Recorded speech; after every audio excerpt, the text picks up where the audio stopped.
Գոհունակությամբ նշում ենք, որ ավարտվել են Ադրբեջանի եւ Հայաստանի միջև խաղաղության եւ միջպետական հարաբերությունների հաստատման մասին համաձայնագրի նախագծի տեքստի վերաբերյալ բանակցությունները։ Այս մասին հայտարարություն է տարածել Ադրբեջանի ԱԳՆ-ն։ Վերահաստատում ենք Ադրբեջանի երկարաժամկետ եւ սկզբունքային դիրքորոշումն առ այն, որ Հայաստանի սահմանադրության փոփոխությունը ուղղված Ադրբեջանի ինքնիշխանության եւ տարածքային ամբողջականության նկատմամբ պահանջների վերացմանը անհրաժեշտ նախապայման է համաձայնեցված տեքստի ստորագրման համար, ասվում է հայտարարության մեջ։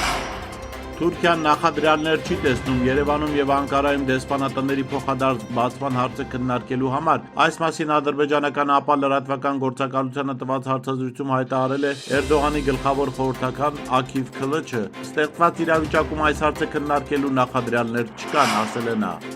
Իրանի ԱԳՆ-ն կանչել է Մեծ Բրիտանիայի, Ֆրանսիայի եւ Գերմանիայի դեսպաններին ՄԱԿ-ի անվտանգության խորհրդում ԱՄՆ-ի հետ համատեղ Իրանի խաղաղ-միջուկային ծրագրի դեմ արտահայտվելու փորձի առնչությամբ, գրում է Մեհրը։ Թեհրանում բրիտանական, ֆրանսիական եւ գերմանական առաքելությունների ղեկավարներն այսօր կանչվել են Իրանի ԱԳՆ բողոքելու ԱՄՆ-ի հետ 3 եվրոպական երկրների դավադրության դեմ անվտանգության խորհրդի մեխանիզմը չարաշահելու եւ Իրանի խաղաղ-միջուկային ծրագրի շուրջ դռնփակ հանդիպման անցկացման դեմ, ասված է հայտարարության մեջ։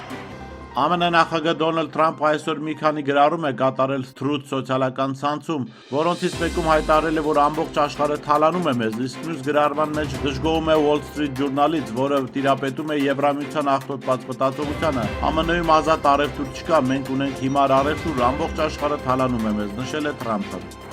Անլեգալ միգրանտների խումբը փորձելով հատել Լեհաստանի արևելյան սահմանը ինքնաշեն նիզակներով եւ քարերով հարձակվել է սահմանապահների վրա, ի պատասխան արդյունքաբեր գազ է օգտագործվել։ Միջադեպի մասին հայտնել է Լեհաստանի սահմանապահ ծառայությունը։ Բախումները սկսվել են այն բանից հետո, երբ միգրանտները փորձել են անլարջ սղոցով սղոցել Բելարուսի հետ սահմանին լեհական իշխանությունների կողմից կառուցված պատի մետաղական հատվածը։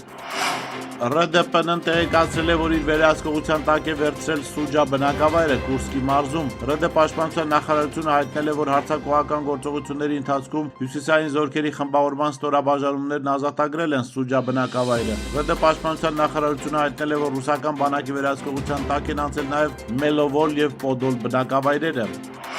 Հայաստանի խաղապանները Բոսնիային ժամանել երկրում լարվածության աճի ֆոնին ՆԱՏՕ-ի գլխավոր քարտուղար Մարկ Ռյուտեն վերահաստատել է աջակցությունը երկրի տարածքային ամբողջականությանն ու խաղաղությանը, հայտնել է Եվրոնյուզը։ Իտալացի եւ չեխ զինվորականները վայելեջք են կատարել Սարայևոյի օդանավակայանում։ Բոսնիայում նրանց դիմավորել են ԵՄ ուժերը, որոնք հայտնի են որպես Եվրոֆոր։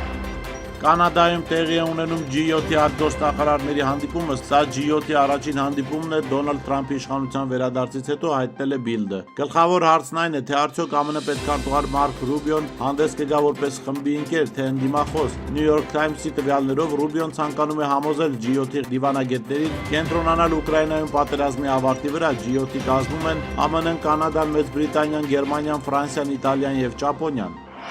Սիրիայի հյուսիսում եւ արևելքում նկատվում է օդային եւ հրետանային գրոհի սրացում Սիրիայի դեմոկրատական ուժերի եւ թուրքական զինծառայողների միջև շարունակվող լարվածության ֆոնին։ Ինչպես տեղեկացրել է Մարդու իրավունքների գծով Սիրիական դիտորդական խորհուրդը, թուրքական ռազմական ինքնաթիռները ավիահարվածներ են հասցրել Սիրիայի հյուսիսային Քոբանի քաղաքի մերձակայքում գտնվող գյուղական շրջաններին։ Դա դարձել է Հալեպի արևելյան մասում լարվածության աճի եւ ռազմավարական դիրքերի շուրջ շարունակվող բախումների շարունակությունը։